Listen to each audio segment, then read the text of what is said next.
Hello everyone, स्वागत है एक बार फिर से आप सभी का हमारी साइंस क्लासेस में। हमने कैपेसिटर से रिलेटेड जितने भी रिमेनिंग टॉपिक थे ऑलमोस्ट कंप्लीट कर लिए थे। कुछ छोटे से जो रिमेनिंग टॉपिक बचे हुए हैं, स्पेशली ये सारे जो टॉपिक्स हैं ये आपको देखने को मिलेंगे आपके जेई या नीट के एग्जामिनेशंस में। बोर्ड एग्जामिनेशन की दृष्टि से अगर देखा जाए तो ये इम्पॉर्टेंट प्ले नहीं करते हैं, चाहे आप सीबीएसई बोर्ड से हैं या आईसीएसई से या आप यूपी बोर्ड से हैं। तो ये स्पेशली डेडिकेटेड है for the students who are trying to appear in the NEET or JEE.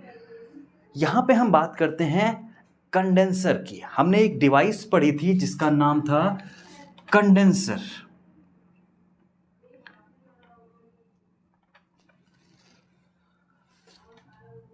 अब कंडेंसर क्या थी? पैरेलल प्लेट कैपेसिटर, दो अपोजिट प्लेट जिनके पास अपोजिट चार्जेस थे, एक पर्टिकुलर यूनिफॉर्मली चार्ज डिस्ट्रीब्यूटेड थे और उनके बीच में एक यूनिक सेपरेशन था। उसको हम क्या बोल रहे थे? कंडेंसर। अब कंडेंसर की अगर हम बात करें तो यहाँ पे हम पढ़ते हैं दो टाइप्स में, एक charging of condenser, charging condition पढ़ते हैं, और एक पढ़ते हैं हम डिस्चार्जिंग। चार्जिंग कंडीशन में हम क्या कर रहे होते हैं? यहाँ पे पोटेंशियल सप्लाई करते हैं। क्या? सर्किट के अंदर। सर्किट में लेट एज्यूम करें एक रेजिस्टेंस लगा हुआ है और एक कैपेसिटेंस लगा हुआ है, और इसकी वजह से जो पोटेंशियल होगा वो VC होगा और इसकी वजह से पोटेंशियल VR। और चार्जिंग कंडीशन में एक्सटर्नल सप्लाई अप्लाई की जाती है जो V पोटेंशियल सप्लाई कर रही है, और यहाँ पे स्विच की जो कंडीशन होती है, स्विच मेनली क्या होता है यहाँ पे? ऑन होता है, यानी कि स्विच ये क्लोज होता है, और जब स्विच क्लोज होता है और ये ऑन कंडीशन में होता है तब इसकी वजह से जो V होती है यहाँ पे VR प्लस VC, पूरे सर्किट में क्या करंट फ्लो हो रही होती है, और करंट फ्लो हो रही होती है इसका मतलब यहाँ पे चार्जेस भी मूव कर रहे होंगे। इसके अपोजिट अगर हम कंडीशन की बात करें इन द डिस्चार्जिंग, तो डिस्चार्जिंग की जो कंडीशन होती है उसमें भी हमारे पास रजिस्टर और कैपेसिटर लगे होते हैं। लेकिन केस क्या होता है जब डिस्चार्जिंग हो रहे होते हैं? उस समय जो कैपेसिटर होता है, इसी की वजह से जो यहाँ पे कैपेसिटर में हमने पढ़ा था स्टोरिंग ऑफ चार्जेस एबिलिटी होती है, तो इन चार्जेस की वजह से यहाँ पे क्या इलेक्ट्रॉन्स फ्लो करते हैं, चार्जेस फ्लो करते हैं, और इसकी वजह से जो VC है यहाँ पे कोई एक्सटर्नल चार्ज देखने को नहीं मिलता है। स्विच जो है यहाँ पे क्लोज होता है और VR यहाँ पे रेजिस्टेंस हो जाता है। अब यहाँ पे कंडीशन की जब बात करते हैं तो इसकी वजह से जितने चार्जेस जाएंगे वो VR में और VR की वजह से VC में, तो दोनों का जो नेट V आ जाता है V माइनस V, ये कितना हो जाता है? 0। कंडीशन क्या हो जाती है? VR इक्वल्स टू VC, यानी कि कोई भी एक्सटर्नल पोटेंशियल यहाँ पे अप्लीकेबल नहीं होता है ड्यूरिंग द डिस्चार्जिंग। और उस केस में जब हम बात करते हैं तो Q हमारे पास कितना? Q0 E एक्सपोनेंट होता है, जब हम लॉग के टर्म्स में वैल्यू पढ़ते हैं -T/RC, या V की बात करें तो ये V0 E की पावर -T/RC हो जाता है। ये हम केस देखते हैं एट एनी T इंस्टेंट। ये केस होता है किसका? डिस्चार्जिंग का। अगर हम यहीं पे चार्जिंग की बात करें तो चार्जिंग का केस का थोड़ा सा डेरिवेशन लंबा हो जाता है, ध्यान से देखना। VR की अगर हम बात करें तो यहाँ पे हो जाता है ये IR, और VC की बात करें तो ये क्या हो जाएगा? Q/C। VC का फॉर्मूला यही तो हो जाएगा, Q/C। अब यहाँ से अगर बात करें तो ये वैल्यू V है, इस वैल्यू को प्लस से इधर भेज दें तो क्या हो जाएगा? V minus Q/C equals to I into R। अगर इसको सॉल्व करेंगे तो क्या हो जाएगा? CV माइनस Q/C इक्वल हो जाता है किसके? डेल्टा Q अपॉन dt, क्योंकि I इक्वल्स टू क्या हो जाता है? dt बाई और dq/dr, यानी कि q/t इक्वल्स टू I के इक्वल हो जाता है। और यहां से बात करेंगे हम R की। अगर हम इस वैल्यू के रिस्पेक्ट में बात करें dt के साथ और ये आर यहाँ पे नीचे भेज दे तो ये कितना हो जाता है सी आर।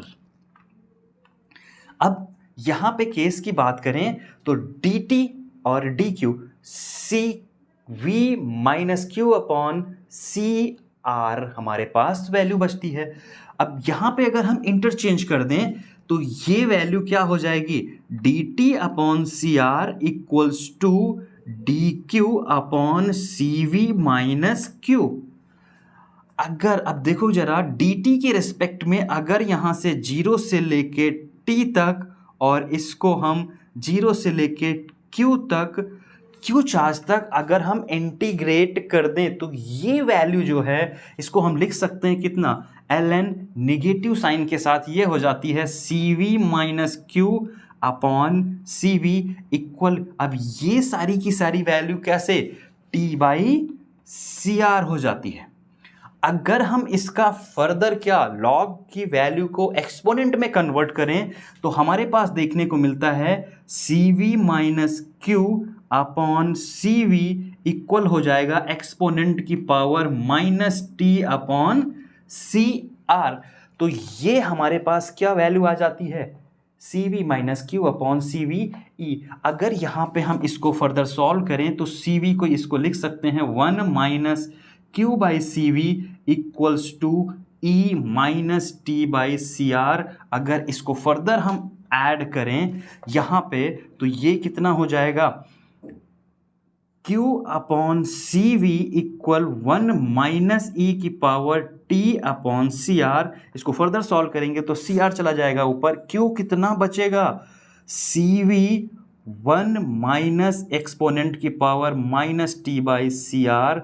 अगर फर्दर हम क्या बात करें सी वी क्या रहा होगा चार्ज, जो इनिशियल चार्ज Q रहा होगा वही तो CV के बराबर होगा। तो हम इस Q को लिख सकते हैं इस पैटर्न पे अगर, तो यहाँ पे जो Q होगा ये कितना हो जाएगा Q नॉट, इसको ध्यान से देखना 1 माइनस के टर्म्स में 1 माइनस ई की power minus T by R C.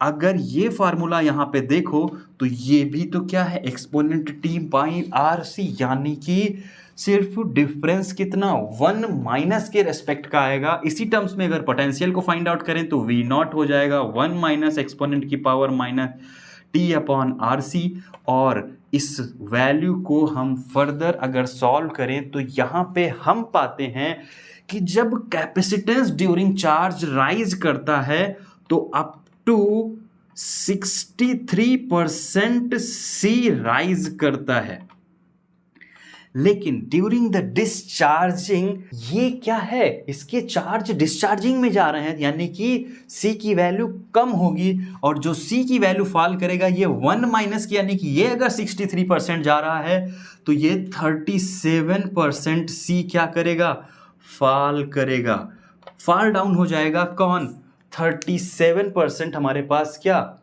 Discharging की ड्यूरेशन में। अगर यहाँ पे फॉलिंग देखने को मिल रही है तो डिस्चार्जिंग की ड्यूरेशन का ग्राफ जो हम बात करेंगे टी के रिस्पेक्ट में ये डाउनवर्ड डायरेक्शन में मूव करेगा क्यू से, क्यू के टर्म्स में, यानी कि क्यू इनिशियल ज़्यादा रहा होगा, क्यू बाद में कम हो गया होगा। लेकिन अगर हम चार्जिंग ड्यूरेशन में ग्राफ की पैटर्न की बात करें तो एक ग्राफ हमारे पास क्यू के रिस्पेक्ट में होगा, Q हमारा इंक्रीज कर रहा होगा, और अगर हम V की बात करें तो V भी हमारा इंक्रीज कर रहा होगा।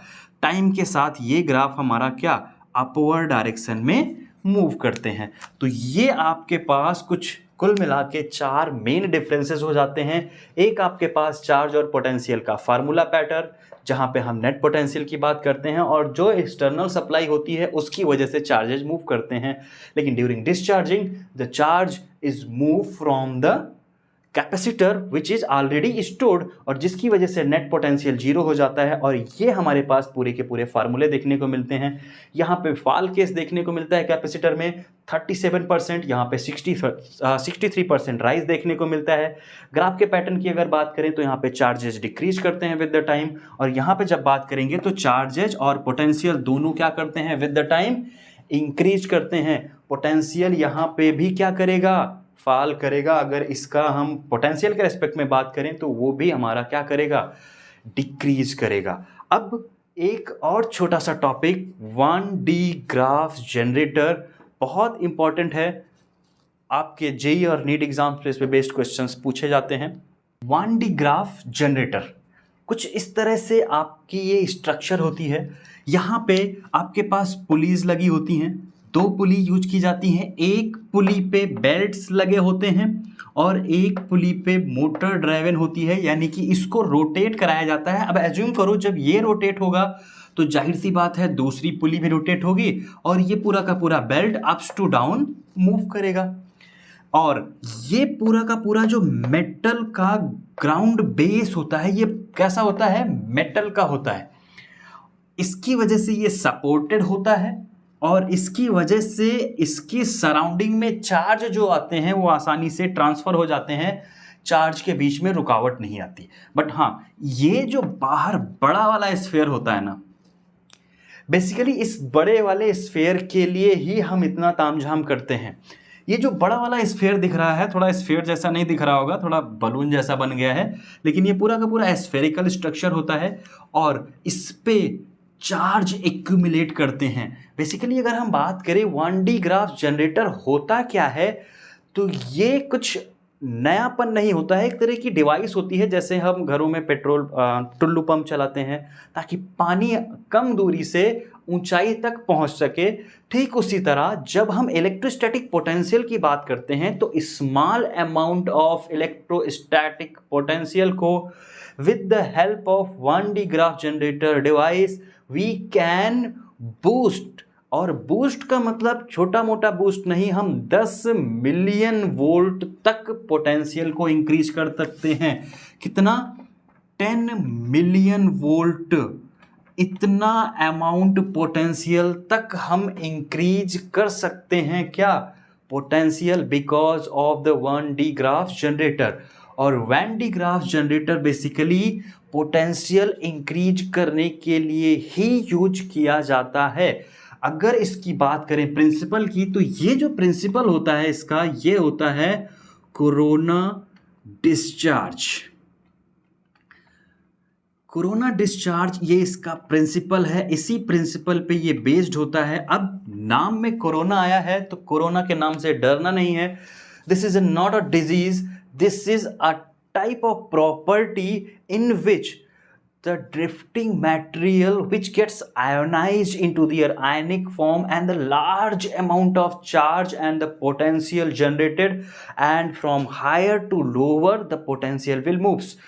मतलब कहने का है, अगर सरल भाषा में बात करें तो हवा में आयोनाइज्ड, जो कि बहुत सारी गैसेस प्रेजेंट होती हैं हवा में, पार्टिकल्स होते हैं, उनको मूविंग या स्पीड की हेल्प से चार्ज करना और चार्ज करने के बाद उनको थ्रू द लीकेज, ये जो मेटल ड्राइवन चार्जेस हैं और ये मेटल ब्रशेस हैं, इनका काम ही यही है कि जो हवा में आयोनाइज्ड होंगी क्या एटम्स या गैसेस, उनकी वजह से जो हायर चार्जेस प्रोड्यूस होंगे, उन आयंस को इस पुली की तरफ ट्रांसफर करना। और जब पुली रोटेट करती है तो इसकी वजह से जो चार्जेस हैं इनकी स्पीड क्या हो जाती है? इंक्रीज कर जाती है। और जब इंक्रीज कर जाती है तो ये सारे के सारे चार्जेस आउटर सरफेस पे क्या हो जाते हैं? यूनिफॉर्मली डिस्ट्रीब्यूटेड हो जाते हैं और यहीं पे हम अप टू 10 मिलियन तक का पोटेंशियल जनरेट कर पाते हैं।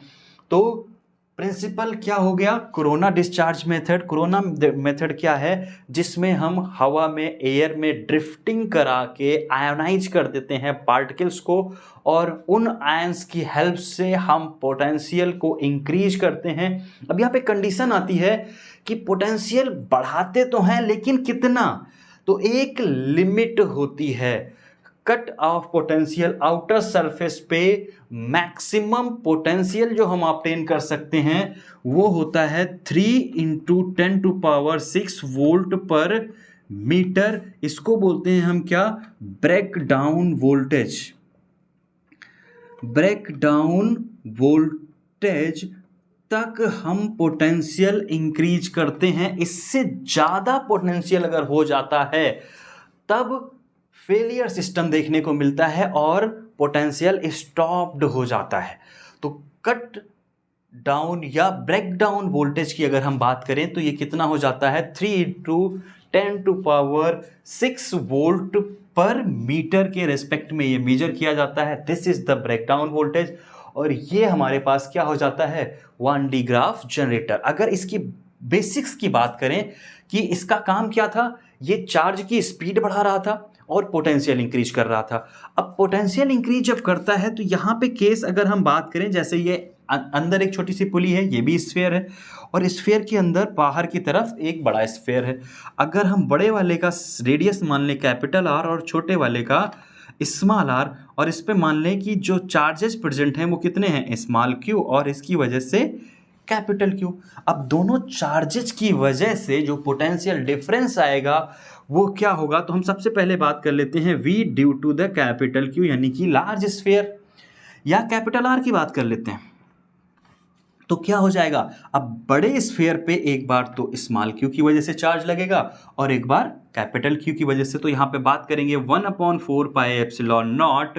कैपिटल क्यू की वजह से बात करेंगे तो capital Q upon capital are plus small Q upon capital are, क्योंकि दोनों कंडीशन में क्या है, लार्ज स्फीयर की बात कर रहे हैं तो कैपिटल आर ही वर्क करेगा।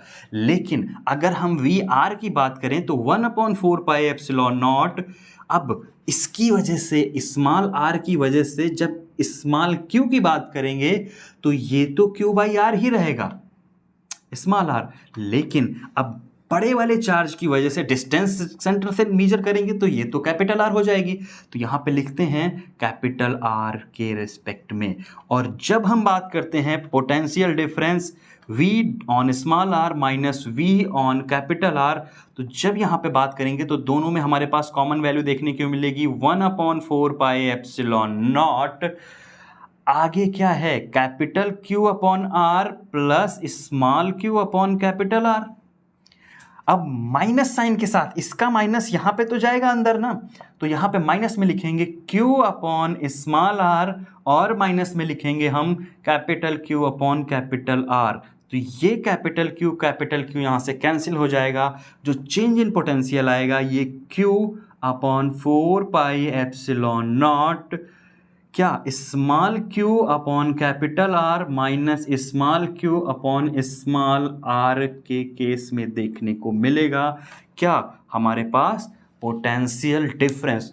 तो यहाँ पे स्मॉल क्यू का मतलब क्या होता है कि जब हम बात करते हैं स्टेबलाइज कंडीशन में, जब तक हम कोई एक्सटर्नल चार्जिंग मेथड अप्लाई नहीं करते हैं तब तक जो भी पोटेंशियल डिफरेंस होता है वो किसका, जो इनर स्फीयर होता है उसका पोटेंशियल डिफरेंस ज़्यादा होता है। तो यहाँ पे पोटेंशियल डिफरेंस पहले से ज़्यादा होता है, लेकिन जब हम अप्लाई करते हैं मोमेंट तो हम पाते हैं कि आउटर स्फीयर यानी कि अंदर की तरफ से जो चार्जेस हैं ये मूव करके किधर आउटर सेल सरफेस की तरफ चले जाते हैं। इस वजह से आउटर सरफेस का जो पोटेंशियल होता है ये काफ़ी तेज़ी से इंक्रीज कर जाता है। 1D ग्राफ जनरेटर का इतना ही पोर्शन इंपॉर्टेंट था, इसी पे बेस्ड सारे कॉन्सेप्ट पूछे जा सकते हैं आपसे। लाइक अगर हम बात करें अप टू कितने पोटेंशियल की बात करेंगे तो 10 मिलियन तक। ब्रेक डाउन पोटेंशियल या ब्रेक डाउन वोल्टेज कितना हो जाता है तो 3 × 10⁻6 वोल्ट पर मीटर। कोरोना डिस्चार्ज प्रिंसिपल पे बेस्ड होता है 1D graph. Corona discharge principal क्या होता है, हवा में जो ड्रिफ्टेड मटेरियल होते हैं उनको आयनाइज करा के हायर पोटेंशियल से लोअर की तरफ मूवमेंट देखने को मिलता है up to the breakdown voltage. That is the principle of corona discharge. और ये आपका पूरा का पूरा पुली के हिसाब से चार्जिंग की स्पीड इंक्रीज करना और पोटेंशियल बढ़ाने पे बेस्ड होता है। जब इनर और आउटर सरफेस की बात करेंगे तो इनर स्फीयर पे हमेशा क्या होते हैं पोटेंशियल ज़्यादा देखने को मिलते हैं। इसके बेस्ड पे ये फार्मूला होता है। आप अगर न्यूमेरिकल पूछा गया तो डायरेक्टली सॉल्व कर सकते हैं, बहुत आसान सा है। ये पिछले टॉपिक्स में पढ़ चुके हैं पोटेंशियल डिफरेंस में, तो कोई नया नहीं था ये बेसिस। उम्मीद है कैपेसिटेंस अच्छे से समझ में आ गया होगा। कैपेसिटेंस यहीं पे ख़त्म करते हैं, स्टॉप लेते हैं। कैपेसिटेंस से रिलेटेड न्यूमेरिकल पोर्शंस आपको अगले पार्ट में उपलब्ध करा दिए जाएंगे। अगर अभी भी किसी तरह का कोई पोर्शन आपको लगता है कि अभी हमारे पास डाउट में है या किसी तरह के कुछ पॉइंट्स रिमेनिंग रह गए हैं तो आप बेझिझक उनको पूछ सकते हैं। हमारी इंस्टाग्राम आईडी का लिंक आपको नीचे डिस्क्रिप्शन बॉक्स में दिया गया है। पीडीएफ के लिए इंस्टाग्राम आईडी के साथ साथ आपको नीचे टेलीग्राम आईडी का लिंक दिया जा रहा है। आप डायरेक्ट चैनल को सब्सक्राइब कर लीजिएगा, वहाँ पे आपको प्रैक्टिस के लिए क्वेश्चंस और पीडीएफ फॉर्म में ये नोट्स में प्रेजेंट आपको मिल जाएंगे। आप वहाँ से डाउनलोड कर सकते हैं इनको।